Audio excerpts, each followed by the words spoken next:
जय श्री राम, जय श्री राधे, जय श्री कृष्ण। पति अगर दुखी है तो सबसे ज़्यादा अपनी पत्नी से दुखी है। यदि किसी की पत्नी दुखी है तो वह सबसे ज़्यादा अपने पति से दुखी है। और ये ऐसा दुख होता है जो एक दूसरे को बता भी नहीं सकते हैं। इतना संकोच होता है कि कहीं बदनामी ना हो जाए। अपने दुख को कहीं बताते नहीं हैं और मन में दुख को बैठाल के रखते हैं और एक दूसरे से बोलते नहीं हैं। जब आप किसी से गुस्सा होते हो, नाराज़ होते हो, एक दूसरे से बोलचाल बंद कर देते हो, तो जब उसको देखते हो तो मन में उसी के बारे में भाव आते हैं, उसी के बारे में विचार आते हैं और तुम शांत रहते हुए भी इतना बोलते हो जितना वास्तविक में नहीं बोल सकते हो। और पति पत्नी का रिश्ता भी ऐसा होता है कि इसमें आप चाह के भी समझौता सुलझाना चाहो तो सुलझा नहीं सकते हो। पति को पास बुलाओ और बैठाओ कि बताओ किस बात का झगड़ा है, तो हमेशा पत्नी अपनी सफाई में कहता है कि मेरा कोई झगड़ा नहीं और ना ही मैं झगड़ा करता हूँ, इनसे पूछो झगड़ा ये करती हैं। अगर उसकी पत्नी को बुलाकर बैठाला जाए और समझाया जाए कि झगड़ा क्यों करती हो, पत्नी के भी सेम शब्द होते हैं कि मेरी तरफ से कोई गलती नहीं है, मैं झगड़ा नहीं करती हूँ। झगड़ा करते हैं तो यही करते हैं, ये सामने बैठे हैं, बताएं मेरी क्या गलती है। पति कहता है कि वो बताएं मेरी क्या गलती है। इसलिए इनके झगड़ों को सुलझाना बहुत ही मुश्किल होता है। पति पत्नी के आपसी झगड़े में कई सारे कारण होते हैं जिसको मैं एक एक विस्तार से बताऊंगा। उसको ध्यान रखिए और समझिए।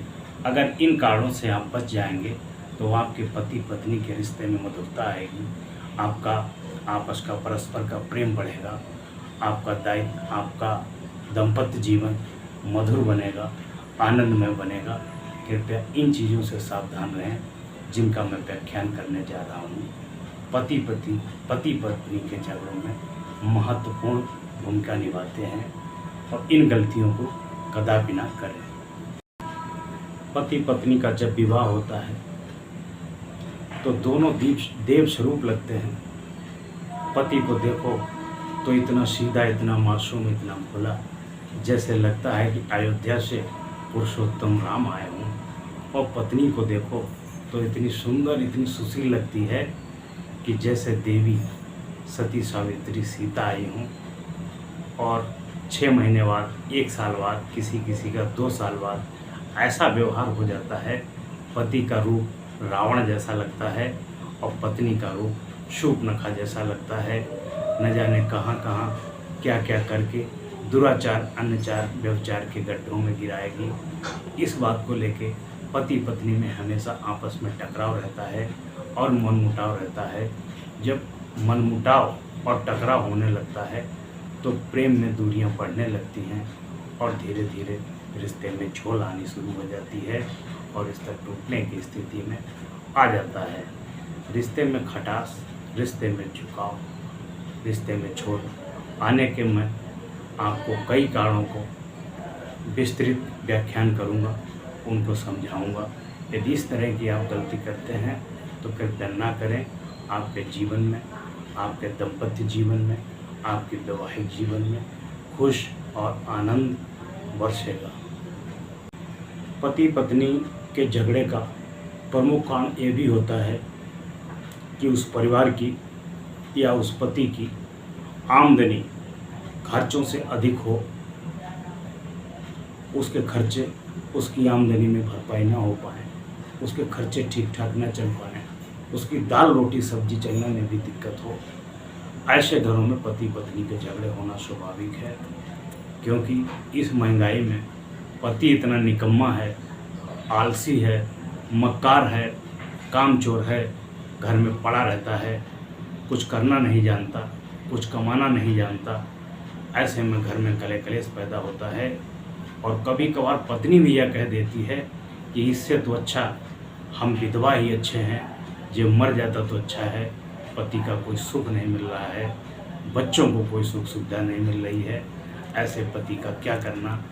यदि जिसमें आलस्य है, कामचोरी है, निकम्मापन है, निठल्लापन है, कृपया उसको छोड़ दीजिए। दौड़ दौड़ के भाग भाग के काम करिए, घर में तुम्हारे रोज़ की आमदनी हो, उस खर्चे से, उस कमाई से घर परिवार ठीक ठाक चले, घर के दुख दूर दूर हो जाएंगे, कलेश ख़त्म हो जाएगा, आपसी प्रेम रिश्ते में मधुरता और मिठास आएगी। पत्नी के रिश्ते में खटास आने के संबंध में दूसरा कारण है कि एक दूसरे को झूठ बताना, एक दूसरे से झूठ बोलना। यदि आपने ऐसा कोई कार्य किया है जिससे आपका पति खुश नहीं है या जिससे आपकी पत्नी खुश नहीं है, जब वो कारण पूछते हैं तो आप बताने के लिए झूठ का सहारा लेते हो। उस समय क्षण भंगुर तो आपसे झूठ से बच जाते हो, फिर बाद में झूठ का कोई अस्तित्व नहीं होता है। धीरे धीरे बात पता लगती है। बात पता लगने में दिक्कत इतना ज़्यादा बढ़ जाती है कि उसका सुलझना भी मुश्किल हो जाता है और आप सबके दायरे में आ जाते हो। इसलिए पति पत्नी आपस में झूठ ना बोलें, सत्य बताएं। अगर किसी प्रकार की कोई गलती है या कोई विसंगति है तो उसको बताएं और उसको आपस में सुलझें। जब समस्या बिना बताए सामने आती है उसका रूप और भी विकराल हो जाता है और रिश्ते टूटने की स्थिति में आ जाते हैं। पति पत्नी के बीच में खटास पैदा होती है, एक दूसरे के प्रति विश्वास कम होता है और एक दूसरे पर शक की गुंजाइश होती है। मैं तो ये भी कहूँगा कि पति पत्नी यदि अपना दायित्व, अपना दाम्पत्य जीवन लंबा रखना चाहते हैं तो एक दूसरे से बिना मतलब में माफ़ी भी मांग लिया करें कि हे देवी, अगर हमसे कोई भूल हुई हो तो मैं क्षमा करना। और पत्नी का भी दायित्व बनता है कि हे पति परमेश्वर, यदि मुझसे कोई भूल हुई हो तो मुझको माफ़ करना। ये माफ़ी मांगना कोई आसान बात नहीं है, ये बहुत बड़ी बात है। जिसके अंदर अभिमान नहीं होता है, जिसके अंदर मैं शब्द नहीं होता है, वही माफ़ी मांग सकता है और वही झुक सकता है। बड़ी से बड़ी गलतियाँ माफ़ी मांगने से दूर हो जाती हैं। जब पति पत्नी के रिश्ते में खटास आती है तो तीसरा कारण होता है शक करना। जब पति पत्नी पर शक करने लगती है और पति अपनी पत्नी पर शक करने लगती है तो रिश्ते में खटास आने का, रिश्ते में दूरियां आने का ये भी बहुत बड़ा कारण होता है। और याद रखना और इस बात को ध्यान रखना कि शक वहीं पर पैदा होती है जहाँ पर झूठ बोला जाए या कोई बात पति से छुपाई जाए या कोई बात पत्नी से छुपाई जाए, वहाँ पर शक की गुंजाइश हो जाती है। जब आप बात को छुपाते हो तब वो बात धीरे धीरे पता लगती है और पता लगने में आपका असली रूप सामने आता है और पति पत्नी बोली गई झूठी बात को स्वीकारते हैं कि हमारे लिए हमारे पति होने का, पत्नी होने का इतना भी तुम्हें अंदेशा नहीं है कि तुमने इस बात के लिए झूठ बोला, इतनी सी बात के लिए झूठ बोला।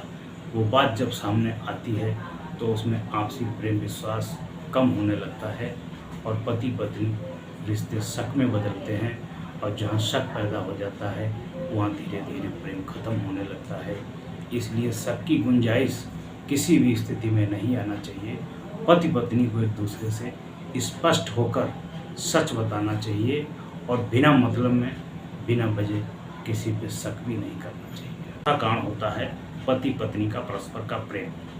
यदि पत्नी का प्रेम पूर्णता अपने पति में है और पति का पूर्णता प्रेम अपनी पत्नी में है तो इसमें हर प्रकार से दाम्पत्य जीवन, पारिवारिक जीवन सुखमय रहता है। यदि प्रेम में किसी वजह से गिरावट आती है, किसी वजह से झोल आती है तो वहाँ पर आपके रिश्ते में खटास हो जाती है। अब पति पत्नी के प्रेम में ये भी देखा गया है कि तुम नौकरी के लिए, कारोबार के लिए, व्यापार के लिए इतना दौड़ रहे हो, तुम्हें पत्नी की परवाह नहीं है, तुम्हें पति की परवाह नहीं है। काम के काम भी करते हो और फालतू बैठकर गप्पा दोस्तों के साथ मारते हो, इधर उधर की कानाफूसी करते हो, ये हुआ वो हुआ, इसकी सरकार बनी, उसकी सरकार बनी, उसका ऐसा हुआ, इसका ऐसा हुआ। अगर इन फालतू कामों में आप अपना टाइम जाया करते हैं, आपके पास पत्नी के लिए समय नहीं है, बच्चों के लिए समय नहीं है, घर में खेलने के लिए समय नहीं है, खाने पीने के लिए समय नहीं है और दिन रात पैसे के लिए भागते रहते हैं और अपने दोस्तों के साथ भागते रहते हैं, गप सड़ाका मारते रहते हैं, इससे भी आपके पति पत्नी में प्रेम कम होने लगता है और धीरे धीरे रिश्ते की मधुरता भी समाप्त होने लगती है। और यदि तुम ज़्यादा पैसे के लालच में, भाग दौड़ में, बिजनेस कारोबार में, दोस्तों के चक्कर में, गप्पा मारने में घूमते रहोगे तो एक दिन याद रखना, तुम केवल नाम मात्र के पति रह जाओगे और तुम नाम मात्र की पत्नी रह जाओगी। उसका जो होगा सो होगा। पांचवा रिश्ता टूटने का कारण, रिश्ते में मधुरता खत्म होने का कारण ये भी होता है कि तुम्हारी पत्नी जैसी है बस उसी में संतुष्ट हो जाइए। तुम्हारे भाग्य में इतना ही था और कुछ होने वाला नहीं है। जो तुम्हें जैसी मिली है वो तुम्हारे पिछले जन्मों के पुण्य और प्रारब्ध से मिली है और उसके घर परिवार वाले, उसके रिश्तेदार जैसे भी हैं वो वैसे भी हैं। कृपया पत्नी के आगे या किसी अन्य के आगे अपने रिश्तेदारों की बुराई ना करें, अपने पत्नी के मायके वालों की बुराई ना करें, अपनी पत्नी की बुराई ना करें। यदि उसको खाना बनाना नहीं आता है, यदि उसको स्वादिष्ट व्यंजन बनाना नहीं आता है तो आप अपने स्तर से उसको डील करिए, थोड़ा थोड़ा सिखाइए। लेकिन ये नहीं आप किसी रिश्तेदार के घर में खाना खाने गए और उसकी तारीफ़ कर रहे हैं और कहते हैं कि हमारी पत्नी तो ऐसा खाना बना ही नहीं पाती है, आपने बहुत बढ़िया बनाया। तो ऐसे में उसको ठेस लगती है, उसका मनोबल गिरता है और वो भी कहती है कि ये हमारा कैसा पति है कि हर जगह हमारी बुराई करता रहता है। तो कृपया सावधान हो जाइए, पत्नी की बुराई किसी भी स्तर पर नहीं करनी चाहिए, उसके मायके वालों की बुराई नहीं करनी चाहिए, उसके रिश्तेदारों की बुराई नहीं करनी चाहिए। जो जैसा है वो वैसा है, आप उसे सुधार नहीं सकते हो। यदि आपका उससे मन नहीं लगता है, आपके मतलब का नहीं है, आपके बराबर का नहीं है, तो उससे एक समान व्यवहार रखिए और आप वहाँ से अपने मन को खींच लीजिए, आपको शांति मिलेगी। और आप उसको सुधारना चाहोगे तो आपको दिक्कत होगी, आप बिगड़ जाओगे। तो कृपया सावधान रहें, पत्नी की मायके की बुराई नहीं करना है। यदि पत्नी को खुश देखना चाहते हो तो आपको पता है, आपसे बेहतर कौन जान सकता है कि कैसी हमारी पत्नी है, कैसे हमारे ससुराल वाले हैं। रिश्ते में यदि मधुरता लानी है तो थोड़ा झुकना पड़ेगा। खाम पत्नी से तारीफ़ कर दिया करो कि तुम्हारी माँ बहुत अच्छी है, तुम्हारे पिताजी बहुत अच्छे हैं, तुम्हारे भाई बहुत अच्छे हैं और तुम्हारी भाभी बहुत अच्छी हैं। तब वो तुम्हारे माँ बाप हैं, तुम्हारे भाई बहन हैं, उनकी भी तारीफ़ करेगी और रिश्ते में मधुरता बनी रहेगी। जिन घरों में रोज़ किचकिच होती है, रोज़ ताने बाने होते हैं, उन घर में भी पारिवारिक संबंध खराब होते हैं, पति पत्नी के रिश्ते बिगड़ते हैं। घर में सासू से झिक-झिक, ननद से झिक-झिक, देवरानी जिठानी से झिक-झिक, बात में झिक-झिक। यदि घर में इस प्रकार की लड़ाई झगड़े होते हैं, छोटी छोटी बात पे लोग मुंह फुला लेते हैं, गुस्सा करते हैं, एक दूसरे से बोलते नहीं हैं और काम में हिस्सा लगाते हैं कि उनका ये काम है, मेरा ये काम है, मैंने उस दिन करा था, तो ये फालतू के बछड़े पति पत्नी के रिश्ते को प्रभावित करते हैं और उनमें आपस में मनमुटाव होता है। पारिवारिक वजह से पति पत्नी के रिश्तों में भी खटास आती है, उनके मधुर संबंध खराब होने लगते हैं। इसलिए कृपया अपने घर का कले कलेश ना करिए और अपने घर में हुई छोटी सी छोटी बात को पड़ोस में भी मत बताना, यहाँ तक कि आपके घर के बर्तन भी ना जान सकें कि इस घर में किसी प्रकार का वाद विवाद आपस में हुआ है। घर की बात घर में ही ख़त्म हो जाए तो बेहतर है।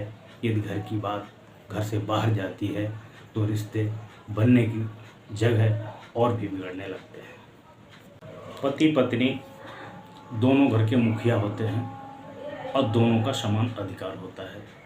वो चाहे घर संभालना हो, चाहे घर की आमदनी करना हो, चाहे किसी रिश्ते को डील करना हो, चाहे सुख हो चाहे दुख हो, पति पत्नी के आपस के रिश्ते में बराबर की भागीदारी एक दूसरे में होती है और उसको बराबरी से ही निभाना चाहिए। वो बात अलग है कि कोई ज़्यादा करता है तो कोई कम करता है, लेकिन दोनों लोग घर संभालते हैं तभी घर मंदिर बनता है। पति बाहर से कमा कर के लाता है और पत्नी घर में झाड़ू पोंछा ये सब करने के बाद आपके घर को स्वर्ग जैसा मंदिर जैसा बनाती है, तब जाके तुम्हारा घर पवित्र बनता है। यदि पति इस बात के ताने मारता है कि मैं रात दिन बाहर भीतर सुबह शाम कड़ी मेहनत करके पैसे कमा के लाता हूँ, तुम घर में कुछ नहीं करती हो, तो ये भी बात गलत है। आप देखिए कि पत्नी सुबह उठ करके झाड़ू पोंछा करती है, बर्तन धुलती है, बच्चों को नहलाती धुलाती है, तुम्हारे कपड़े धुलती है और तुम्हारा टिफ़िन भी पैक करती है और शाम को पुनः साफ सफाई करती है। दिन में कितनी बार झाड़ू पोंछा करना पड़ता है, कितनी बार बर्तन मांजने पड़ते हैं और कितनी बार तुमसे लेके बच्चों तक को खाना पीना देना पड़ता है। इसके बदले में आप पत्नी को कितनी तनख्वाह देते हैं, कितनी तनख्वाह देते हैं पत्नी को और क्या मिला है पत्नी को। तो इसलिए एक दूसरे की भागीदारी को समझें और किसी पे ये आरोप नहीं लगना चाहिए कि तुमने परिवार के लिए क्या किया और तुम परिवार के लिए क्या करती हो। दोनों के परस्पर के सहयोग से ही परिवार चलता है, तभी घर में आनंद बरसता है। आखिर में 8वां कांड होता है, कोई पुरुष बहुत ज़्यादा नशा करते हैं। यदि कोई पुरुष नशा करता है, वो चाहे शराब का हो, चाहे गांजा अफीम का हो, चाहे तम्बाकू पान तम्बाकू का हो, चाहे काम चोरी का हो, चाहे जुआ ताश का हो, नशा तो कोई भी हो सकता है, या अन्य दुराचार व्यभिचार का नशा हो या लत हो किसी प्रकार की। यदि इसमें पत्नी उसकी विरोध करती है कि पति ये गलत काम करता है जिससे उसके घर में रोज़ के झगड़े होते हैं, रोज़ के कलह कलेश होते हैं, तो उसके लिए पत्नी विरोध करती है, तो उस पत्नी के साथ में पूरे परिवार को उस पति का विरोध करना चाहिए कि यह पति अपने रास्ते से भटक गया है और इसी तरह भटकता रहेगा। उसकी आदतें दिन प्रतिदिन खराब होती जाएंगी और इतनी खराब हो जाएंगी कि उसका रिश्ता टूटने की स्थिति में आ जाएगा। तो परिवार वालों का भी दायित्व बनता है कि अगर एक पत्नी अपने पति को नशे के लिए या गंदी आदतों के लिए उस पर जोर दबाव डालती है कि इन आदतों को छोड़ा जाए, इससे घर में कलह कलेश होता है, तो उस पत्नी के साथ साथ में परिवार के भाई बहन, माता पिता, सास ससुर सबको पूरा जोर लगाते हुए उसकी इन गंदी आदतों से बचाना चाहिए। क्योंकि वो जितना कमाएगा उतना नशे में कमाएगा और कमाएगा भी नहीं, वो फालतू अपना टाइम ताश के अड्डे पर, जुआ के अड्डे पर, गप मारने वालों के साथ, पान तम्बाकू वाले ठेलों पर खड़ा होकर के अपना समय बर्बाद करेगा और 2 पैसे की आमदनी नहीं होगी, घर में कलह कलेश होगा। इसलिए कृपया सावधान रहिए, इस तरह की कोई आदत को मत पालिए और अपने घर को स्वर्ग और मंदिर जैसा बनाइए, घर में आनंद वर्ष